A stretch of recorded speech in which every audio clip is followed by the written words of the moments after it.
Hello, everybody, and welcome back to the Alopecia Angel podcast. I am Johanna Dahlman, your host. Today, I wanted to showcase Karie and her life network. But at the same time, before we get into Karie and her story of gut health and resilience and also fitness and so much more that we get into, I wanted to showcase another two clients who are seeing progress and who are seeing remarkable hair growth and health benefits inside the Hair and Heal program. So you will hear their testimonials, and then we'll move into Karie's interview with me. Karie Johnson is a certified nutrition and fitness coach, integrative health practitioner, host of the Life Lounge podcast, and Life Network community director. With over 15 years in the health and wellness industry, she has owned and operated two successful Bar3 studios, coached thousands, and worked alongside experts like Ben Greenfield to bring cutting-edge wellness solutions to a thriving community. Her own journey overcoming gut health challenges through biohacking and many other fuels her passion for helping others unlock their full potential. As the host of the Life Lounge, Karie is dedicated to fostering transformation through mind, body, spirit, and community,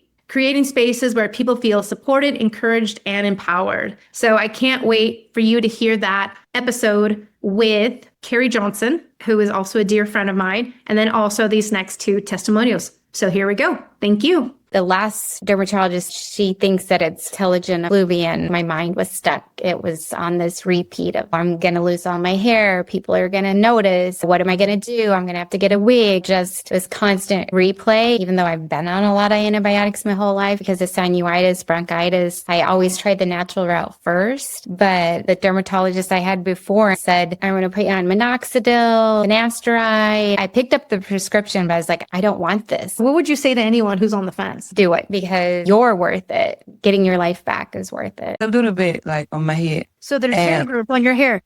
Yeah, little. That's fantastic. How are you enjoying the program? Oh, I love it. I love it. Like I love getting healthy. Yeah, I love getting healthy and seeing the difference. And yeah, but I love it. All right, Karie, thank you so much for joining me here at the Alopecia Angel podcast, Awaken a Hair Growth. Thank you so much for being here. Thank you for having me, Johanna. I had you on our podcast before, and I am just so grateful to come on yours now. We live very close to each other in Boise, Idaho, and we had a mutual friend connect us, and I'm just grateful to be a part of your podcast today. Thank you for having me. Same. So tell us, Karie, a little bit about your background, your personal health journey, and what Life Network is. Oh, I love that. Thank you so much. So yeah, I currently work for Life Network as a community director and host of the Life Lounge podcast, which is where Johanna was on a podcast with us, which is so fun. And then, so with Life Network, I am a part of an amazing group of individuals. It started with Ben Greenfield, which is one of the top biohackers in the world. And we bring in the best of the best premium curated content from experts like Johanna. And so people do not have to sift through the noise of everything that's out there and really cut through all the clutter, get right to the best of the best people who can help them in whatever issue they might be having, whether it is hair loss or anything from menopause, perimenopause to gut health to just looking for a functional medicine doctor. So we have, you name it, we have incredible names behind our brand, Gary Brecka and Dr. Amy Horniman, Thyroid Fixer, you name it, the list goes on. It's an incredible platform. It has an app as well, which is completely free. If you want to up level and take off ads and things like that and get access to our coaching as well, then the app is $15 a month. But other than that, it is great content. We also are doing a new feature, which is soon. I don't know if I told you this about this, Johanna, maybe I did, but it's called Life Places. Life Places is going to be where you can really connect people locally who are like-minded, whether biohacking, longevity, looking to swap out some of their nasty products for their family, things like that. So we are currently working on that. That should be live pretty soon. And then we're doing a whole entire rebrand too. So anybody who is in the tech industry or has built apps before, websites, you know how much work it is. But we're excited about that feature. And then we have coaching as well. So if you've ever followed Ben Greenfield, he is the ultimate biohacker and fitness coach. And I'm also one of the coaches for them too. So for my background in fitness, I owned Bar3 exercise studios in Arizona for 10 years. And I have also coached additional women on the side just on my own in terms of gut health. I'm an integrative health practitioner and fitness coaching. So I wear a lot of hats in a day, as does Johanna. But yeah, I'm a native of Arizona and new to Boise, Idaho as of almost a year. And I'm 45 and in perimenopause. So that's another thing too. So tell me, how is it that you got into health and wellness to begin with? Yeah, great question. So I was grateful to be raised in a family that really valued exercise and healthy, quote unquote, eating. Back then, being raised in 80s, 90s, it was more like the fat-free movement. But my parents did, for the most part, like healthy dinners on the table from the knowledge that they were given, and they were always active. So I'm very blessed to come from a family that was active. So that was instilled from me young. My dad and I, he was a pilot, and whenever he would come home, we would go hiking up in the mountains in Arizona. It was like my fondest memories. I played tennis all throughout my childhood and,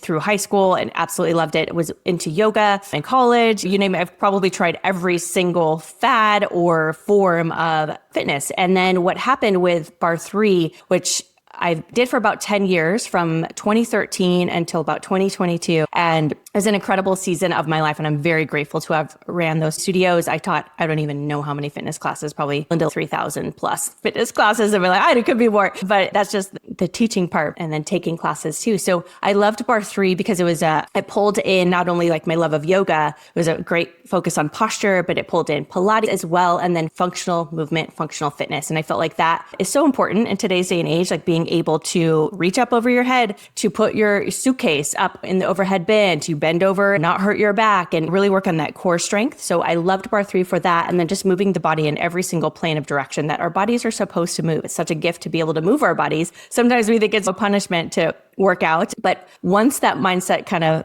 flips, you realize it is such an incredible blessing to be able to move our bodies. I did that for a long time. And then now in my 40s, I am more into weightlifting, which is great. So I'm adding in heavier weights just because a lot of the research that's out there for women specifically, it is very important to build muscle in hopes to like really offset sarcopenia, bone loss. And what happens as we age is we're just going to completely lose all of that bone density. And that's how if we get injured or if we fall, then things just go downhill really fast when we get older. So my goal is to just live as long as possible, but not just adding years to my life, but life to my years. So I want to be strong and healthy as much as I can. It's not a punishment for me. It's more of just I'm doing this for my grandkids so I can run up and down the beach with them one day and not have to sit on the sidelines and just watch them from afar. So I really want to view fitness, and I help women that I coach view fitness as a blessing and find something that works for you. It doesn't have to be a punishment. You don't have to do it for hours and hours, but just moving your body every single day. And if that's just starting with walking 10 minutes a day, doing that, and then little by little, you'll add on different things because you'll notice like what feels good in your body. Long story short there. I love it. I came from a family that was just the opposite. They were not necessarily workout people or nutritional. I guess at the time for what it was, they were healthy-ish, but not necessarily super healthy or as healthy as I would consider today in today's standards or your standards today. But I did get into yoga and Pilates early on. I remember it had just come out living in California in Orange County. And I started with some private sessions and then I went into the group sessions. And that actually gave me a good basis as to understanding like how to engage every muscle. And then from there, doing Pilates straight from 23 on, I became certified later on in both Pilates and yoga. But it gave me that strong core. Totally. What took it away was being pregnant. I know. It just annihilated my core and I didn't know how to. It was like another uphill battle trying to get there. And I'm still not there as to how I was before being pregnant during COVID, not being able to go to any gyms or having everything closed and only doing at home things, which for the most part was prenatal yoga, walking and bicycling. And that was it. That was the most that I could do while pregnant during COVID. It takes a lot of discipline, especially postpartum. So what would you say? You have that experience, right? Even here recently. What would you say is like beyond the core or beyond, I guess, the norm of how we should view working out and fitness postpartum as a parent, as a mom, where your body changes on so many different levels? How would you approach fitness again from this lens of being a new mom or a mom again, or a mom that didn't really plan on being a mom, but now you're a mom again? That is a great question. And when I was teaching all of my Bar 3 classes, I did that all the way up until my 38 weeks pregnant with my last child. Then I also taught hundreds and hundreds of women throughout their pregnancies as well. And prenatal exercises as well as postnatal exercises need to look very similar, and it's not crunches. is people think that it's that you need to be doing crunches to get back your core. It is not that at all. Like the more just gentle movement and really even strengthening your back body, the whole postural, the whole entire chain. It's not just about that 6-pack ab, because number one, you're not going to get that when you're pregnant. That should not be your focus, or you're actually going to cause more damage than good. And you will actually get that diastasis recti where the muscles separate. And you could literally, depending on how big your diastasis recti, you can put so many certain fingers inside that area, and it's not good. You literally get your muscles completely separated, and they needed to, right? In order for the body to expand and the baby to grow. But then afterwards, what women do think, and they're actually causing more harm, is they're like, okay, the baby's out now. I'm just going to go right back to crunches and all of these things. And this is the worst thing that you could do. So please don't do that. So really focusing on, it's still going to mimic the pre and the post is going to be very similar and treat the body. They call it the fourth trimester, right? So it is such a thing. And people do not give that your body enough time mentally, physically, all those hormones that are coming through your body and just like releasing. And I'm sure you've talked to all of your clients, many clients, their hair sheds, right? Because of all those extra hormones that are just being processed through the body. So as much as somebody can, just take it easy and don't be so hard on yourself, because you will actually cause more harm than good. And then focus on walking, focus on stretching, deep breaths. You could still do some core exercises. And there's many videos out there for specific prenatal, postnatal exercises. But the more that you can just get outside, get some vitamin D, walk, take it pretty down to the basics, strip it down. You can, if you were doing strength training before prenatal, before even you got pregnant, then you can continue on. Always talk to your doctor, because sometimes they'll say 6 weeks postpartum, don't add anything on. 8 weeks postpartum, it just depends on your pregnancy and how you are recovering too. Don't push it. I would say just err on the side of caution as much as possible. If you were doing weights before, you can continue that on after you've gotten clearance. But again, just your muscles are different, and try not to fight that change that's happening, because it's a beautiful change. And you were like, I want to look exactly like I was a year ago or whatever. And it's hard for us to see that. So as much as you can, just lean into the season and not fight it. What I do love too about Pilates in particular is that what really had my eyes widen was when I saw women, and this was when I was back in my 20s and barely knew beginning this, is that I saw ladies in their 70s, ladies in their 60s, and they were holding planks longer than I was. That they were doing this, and I was like, wow, these ladies are so strong. They're doing this for like so much minutes or seconds longer than me. And I'm here like a third of their age, and yet being able to crumble just like this of my own. And so when I started seeing how Pilates itself is so good for longevity, what exercises outside of Pilates would you recommend from now till forever? So which ones would you actually recommend? Because what I've understood is that HIIT, for example, is not necessarily good for menopause. It's not necessarily good for all these fluctuations in hormones. It's not necessarily good for longevity. So which ones would you, let's say, open us up to and say this would be now till at any point in your life? Great question. So there is so much out there, right? And that's what's so confusing, especially for women. And then a lot of times is the workouts are pitched to us from a man, and they don't understand the woman's body and the cycles, and from whenever you get your period all the way up to perimenopause, and then perimenopause to menopause. And like our bodies do change. And I do really lean into like pay attention to your body during your cycle.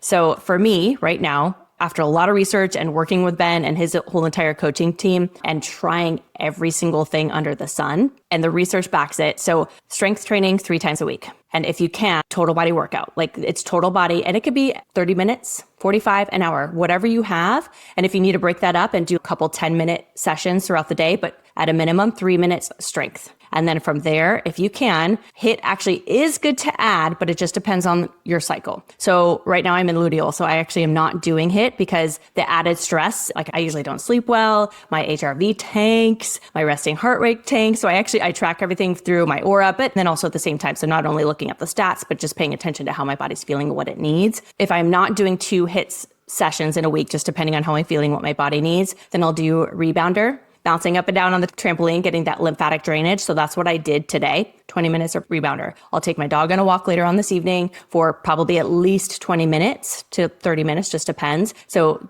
getting outside, getting a walk, if you can, every single day. It doesn't have to be that long if you can't do it that long, but I would say that is your baseline, is walking. then add on strength training next after that, 3 days a week, like I said, of 30, 45 minutes. And then after that, 2 HIIT sessions, just depending on how you're doing. And then after that, it's just adding on yoga or Pilates once or twice a week. But so again, walking is your baseline. From there, add on strength 3 days a week. From there, HIIT if you are feeling like your body can handle it that week, depending on your cycle. So pay attention to that. If you're not going to do HIIT, then maybe do your hiking, do your rebounder, go outside for your longer walks, and then 1 or 2 sessions, maybe yoga, maybe Pilates. It doesn't have to be both, but some kind of like mobility, stretching, things like that. I love it. I love it. So when winter comes, because you and I dread the winter. Oh yeah, I do. Call myself a lizard. Like I really love the heat. I guess it's probably from being born in Arizona, but who knows? Same. I love it. So when winter comes and we are stuck inside, don't want to leave. Personally, I don't want to even leave the house. And let's say a gym membership or getting to the gym is not possible because of maybe snow or just cold weather or what have you, or maybe just dangerous conditions. What would you recommend when you are inbound, when the walking outside is still not a situation? I don't know if people walk their dogs when it's snowing. I'm not sure if that's a thing or not. I don't have a dog. I don't know. Yeah. So we have a dog. And like I said, we've been in Idaho for just about a year now. And we made a commitment to ourselves that we were going to walk our son to school, rain, snow, sleet, hail, like every single day. We didn't miss a day this whole last year that he was in school. So with our dog, with the snow, with ice, it was very challenging. We didn't miss a day. But if you don't want to go outside during some of those like crazy times, if you can, because it's really good for your circadian rhythm for sleep, and that's super important for women. If you can, even just get outside first thing in the morning, not depending on when you wake up, but when the sun is rising, it could be 5 minutes. It might be cold, but 5 minutes. Get outside, get some fresh air, and let your eyes see the sunrise. And then at the end of the day, the sunset time, get outside again for 5 more minutes. So that's your bare minimum. If you live in a cold area and you don't want to go outside, like just try it like 5 minutes, and 5 minutes is really going to help you sleep better, I promise. And then from there, if you still don't want to go outside for like your walk or drive to the gym, if you're able to get either a treadmill or a rebounder, I love my rebounder. And then I do have my indoor treadmill for when I know I'm not going to get longer walks in, then I'll do that. So let me ask you, how are you preparing for menopause? Oh, that's a great question. So, right? We're kind of in the same boat. And it's just like you and I, we speak to so many professionals. We have a lot of experts on our phone. And so it's just one of those things, like that challenge of getting to that next phase in life. It's going to come. I tell my younger clients who are in their 20s, it's just like, this phase is coming. So this will pertain to you, whether or not you want to get on the roller coaster. Yeah, it's such a good question. I think for any woman who has basically had their cycle, that needs to be aware when you're younger, in your teens and even 20s, like menopause seems so far off, right? And you're like, there's no way that's going to happen to me. And it does happen to every single woman. So just for me right now, and I actually took a whole entire course on this from Angela Foster. It's called the 21-Day Hormone Reset. If you don't follow Angela Foster, I highly recommend her podcast. She's actually an expert inside Life Network, and she offered this 21-day hormone reset. And one thing that I learned, the program actually just wrapped up. One thing that I learned is after you go through menopause, your brain actually gets an upgrade. Did you know that, Johanna? Like your brain. Didn't. That's good to know. What I hear about is dementia because of the lack of estrogen, the lack of progesterone. You know how like when we were pregnant, we feel like it's called pregnancy brain, mom brain, because a lot of those nutrients that we need are going to the baby, right? And then afterwards, you kind of get some of those brain cells back. You come back to your normal brain level, but then through menopause, you feel like it's going to be similar. You get that same like brain fog, right? And you're like, I was going to say this. I don't remember what I was going to say. And that happens to me already, like in perimenopause too, like perimenopause, menopause, your body's going through these different changes and you will get brain fog. So number one is to know not to fear menopause, right? Because I want you to think of it as like it is a brain upgrade, and we're going to go through this cycle in order to get to the other side. And then once we get to the other side, like just the beauty of that season and approaching that as just like a different life season and not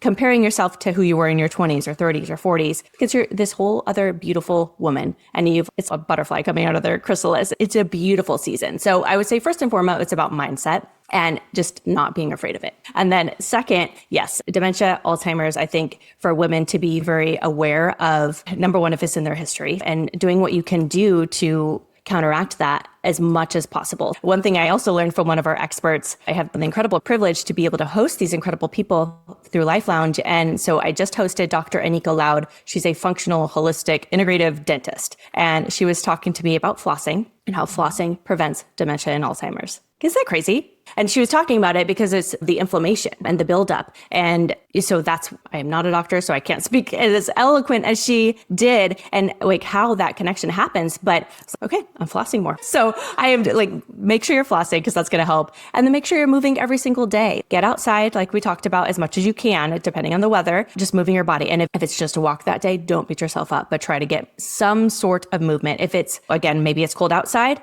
and maybe you don't want to purchase a whole entire weight system to have at your house, push-ups, squats, sit-ups, burpees if you want to be extra crazy. Set a timer and do 10-minute snack breaks if you can throughout your day, just to break up sitting. Sitting is the new smoking and it's horrible for our posture. And we're counteracting everything that we're doing in our daily lives, focusing on posture. Get away from your screen, go outside, do a 10-minute snack break. I like to call it a snack break just because it's like, yeah, you can go have a snack, but you also it's a snack break for your body. 10 minutes. It doesn't even have to be 10. It could be 5 and it's going to do wonders. That is huge in prevention. Dementia, Alzheimer's. Obviously, you can get into the whole supplements and everything. Fish oil for inflammation. CoQ10 is really good for that as well. I highly recommend anything by Thorne is one of my favorite brands because they are triple tested and NSF certification, which is like the best of the best that you can get. So you got to be careful with your supplements you're getting. Don't just get any random supplement on Amazon. And then nutrition, obviously, right? So feeding your brain. Trying to get as many colorful vegetables that you can and fruits throughout the day as much as you can. Protein is huge for women. As I always like to say, about a pound per body weight. So if you're 100 pounds, 100 grams of protein a day, and then break that up into 3 meals a day, 4 meals a day, and try to hit that goal. There you go. Is there any health challenges that you've had either growing up or that you've seen growing up? And have they been rectified through a very maybe surprising or astonishing way that you'd like to share? Yeah, but definitely. I will definitely share my own gut health journey because it seems like every single person experiences some form of gut issues these days due to many different factors that growing up in the 80s, 90s, like we were given antibiotics. We were not really told to look at why we're getting sick, just cover it up with some medicine or prescription and just be on your way. But the damage that antibiotics ended up doing to my gut, it's hard to say if that was exactly what spurred it on, but I ended up going through probably, and I say like I have a princess gut because it can get inflamed from time to time, but thankfully I know how to help it out nowadays. There was probably a period of 3-4 years where I went Candida, H. pylori, SIBO, gastroparesis, you name it. I pretty much had any type of gut issue that was out there. And thankfully, I was able to cure myself with all of those things. Sometimes I actually did try to go the traditional route and do medication. And I did do medication for a few of those. Then I was like, I don't want to be on this for the rest of my life. I'm going to figure out another way. And the kind of same thing with how you talk to your patients, Johanna, with their hair too. It's like, they don't need to be on this medication with all these side effects because I was like, I know better than that. I don't want to do damage to myself later on, like 20 years from now, because I'm taking this medication all the time to help my gut. I healed my gut, thankfully, through just a lot of different natural protocols and cleanses. So I usually take a probiotic. Fish oil is still really good too. Glutamine, glutathione. There's so many good things that we can do. And just like prebiotics, probiotics. Yeah. And then try not to have the ultra processed foods as much as you can, because those are the ones that do a lot of damage too, just like the nasty junk. So like processed foods, like you process a food, you can process an apple if you're cutting it up and turning it applesauce, but that's the one ingredient, maybe 2 or 3 if you're going to add some like salt or cinnamon in it. That's a processed food. But an ultra processed food, that's when there's like all those extra additives and fillers. And if you look at a label and there's more than 5 ingredients that you cannot pronounce, throw it away. Yeah, I have very strict rules and guidelines in the house. I'm sure as you do too, because especially coming back to the US, when you go to Europe and you live there, when you live in Japan, you see how the ultra processed foods don't exist. Thankfully, I think the tide is slowly turning in America, and hopefully other countries are still not adopting America's eating and things that we do. But yeah, thankfully, I think things are starting to turn around and people are more and more aware of the damage it does to our body. So crazy. Thank you for sharing your own story. I always love to hear how people go through or get into health and wellness, because everyone has their own story of why they're so passionate about it. It's not just out of nowhere. It's out of you make your pain your purpose, right? And that's for most people, that's where their passion lies, because they want to help the person that they once were. Yeah, absolutely. Any other tidbits or nuggets of wisdom that you'd love to share with our audience? Oh man, I would also say sleep. So sleep is so important, and that can affect so many different things. And it's something that also that feels like the older that I'm getting, like the more importance that I put on it. I've always said I was a good sleeper, but then I would stay up super late and then get up super early to fit in my workout. And as much as you can, like trying to, like we talked about before, the circadian rhythm. So getting in alignment with how your body naturally will produce melatonin and will be ready to fall asleep, and trying not to have the blue light as much as you can throughout the night, because that's going to artificially stimulate your eyes, like stay awake. And so limit that as much as you can, your lights at nighttime, so your body can really start to wind down. And then if you can, and not everybody can do this, but let your body just wake up naturally and the amount of sleep that it needs to get. And for me, I used to push so hard. I'm not going to be able to get my workout in. Or if I don't get up 4:30, 4:45, 5, like I have to get up super early in order to get my workout in. But to be honest, you will actually do yourself more harm if you are forcing yourself to get less sleep in order to get your workout, and instead allowing yourself to sleep, because that is where your brain recovers and your body recovers. And that truly is, they talk about beauty sleep. The importance of sleep, don't underestimate it. Don't wait. It's not like sleep when you're dead. Like you will be dead sooner if you do not sleep. I agree with that. That happened to me, where you just keep going, you put sleep on the back burner, and lo and behold, it comes back to bite you. In regards to sleep with menopause, this is something that, because of our hormones, that we see less and less of. But beyond that, I wanted to touch upon something that you said here recently about how do you help or coach your clients to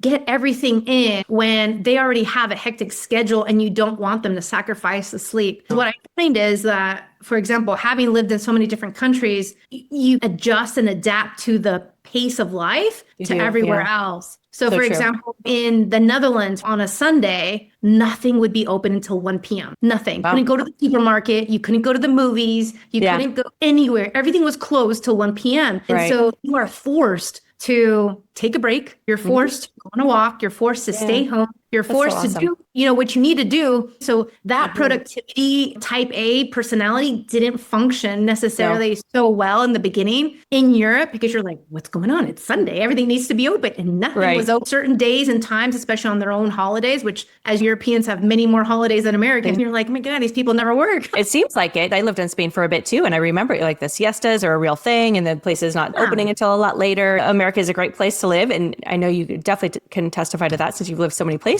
But yes, like it is that like hard charging type A, like you have to get it all done in this time frame. And if not, then you're just going to skip it on your sleep, and that's okay. But it's actually really not. We need to take a page from our European friends. And I would say for the person who is trying to get every single thing in, because I am that person all the time. So doing a time audit, if you can, as much as possible, like really, if you can, like track for a whole week, if longer, or just a few days, just to see where are your time sucks. Are you staying up too late watching shows? Are you doom scrolling on social media? Like, you're sacrificing on sleep usually like a couple hours, at least a couple hours. Like it's scary when you pull up your screen report, like I was on my electronics that much. That's insane. I know it's hard for some people because they're like, no, don't take away my show, or that's the only way I have time to relax. Give yourself a timeline, give yourself a limit, just as a parent would put controls on their screen time for their teenagers. You have that ability on your phone, put yourself a time limit on it until it becomes more second nature. And it's again, like the blue light, and it's going to stimulate the melatonin or block the melatonin, and you're not gonna be able to sleep. And then you will not get up as early as naturally. So as much as you can, cut those out so you can go to bed earlier and you're still getting that full amount of sleep and getting up. You actually do end up getting up earlier because your body is starting to naturally produce that melatonin, wake up when it needs to wake up, and it's being is refreshed. If you're able to delegate certain things, whether that's instead of going to the grocery store and spending too much time like shopping around, maybe get your groceries delivered, right? Just little things that you can delegate or automate just to get a little bit more time back in your day. And thankfully in today's day and age, we have this ability to get a lot of things done at our fingertips and move on with the rest of the day. I like to do a gratitude journal every single day, and I focus on like my big 3, like what are my top 3 things that I need to get done right away, non-negotiable. I actually do a top 3 for family stuff and then top 3 for business, making sure those are done. And then everything else is icing on the cake, and then cutting out some of the electronics. I would say too, if I wanted to add on to that list and share, would be to say no more often. A lot of times when I was in my 30s, I would overcommit. And I would say not everything because I had FOMO, because I couldn't hold those boundaries and I didn't want to miss out, and I just wanted to be everywhere. And I just felt like I could run biologically from 5 a.m. to 10 p.m. every night without any issues. And there is an issue with that. And I actually find myself saying no more often, making plans weeks or even a month in advance versus this Thursday or this Friday. It's never for this week. It's for 2 weeks at least, buffer, because this way it gives me some time to breathe without having to feel like everything is due now when really none of it is due. Everything is a choice. And so once we start again using that mindset that everything we have is a choice, like me grabbing lunch with you is a choice, but we don't to overcommit ourselves to so many things and the time and the space to say no when and if necessary. I know that it gets harder with kids, and especially in your case where you have 3 kids, 3 different activities, 3 probably different sports, and 3 different times that they're in, and they need you in a different way. And so you definitely have to show up. Like, I just don't know how people with 5+ kids do it. These little humans need so much of you. Those are built in like boundaries already, right? Because when you are so busy and filled with those commitments, your children and their activities, like you have to say no to more things. So you are just automatically given those boundaries. But I was the same way, Johanna. So for that person, again, prioritize what is like the most important thing to you, like with your family, what's the most important thing to you for work, and then your social life, and like really drill down into that. Do some journaling and really think through like, where do I want to spend my time if I could design my day, what do I want that day to look like? And then like really put some boundaries around that, because like you said, it's if we are like just living at the seat of our pants and like just scheduling on a whim, and we always feel like everything's on fire, and then that creates stress, and then stress is not good. A lot of times as women, like we are holding so much, and like we literally, that's also causes gut issues too, and hair loss potentially. Stress does so much damage, and lack of sleep. Like you said, boundaries, say no, it's okay. There's the saying, if it's not a hell yes, it's a no. I agree.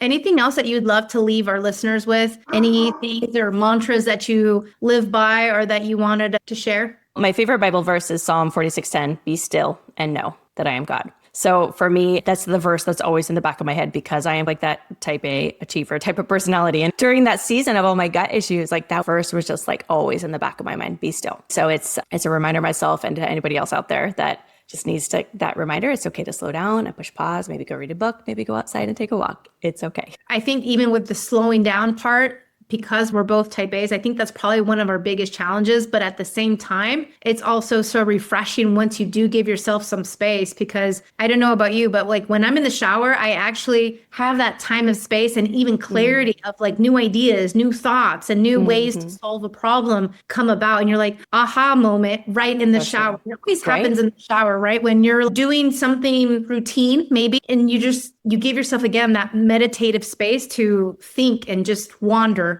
with those. Slowing down in the shower, on a walk, maybe take out the podcast for listening. I love that. Thank you so much, Karie, for joining us on the Alopecia Angel podcast. It was such a delight to have you here and for you to share your wisdom, share your network, share life network, and share your experiences, because I think once we're always engaging with everyone's experiences, then we can all learn from each other. I think that's the beauty of connecting, forming friendships, and forming community around health and wellness, because the more we can do and provide, the more we grow all together as a whole. So true. That's one of our mottos at Life Network is self-transformation through community. So learning from each other, because we will go farther. So good. Thank you, Johanna, for having me. I appreciate it. My pleasure. Thank you for listening to the Alopecia Angel podcast, a positive light in healing alopecia. You can do this and we can help. Spread the word that reversing alopecia is possible by telling your friends and family.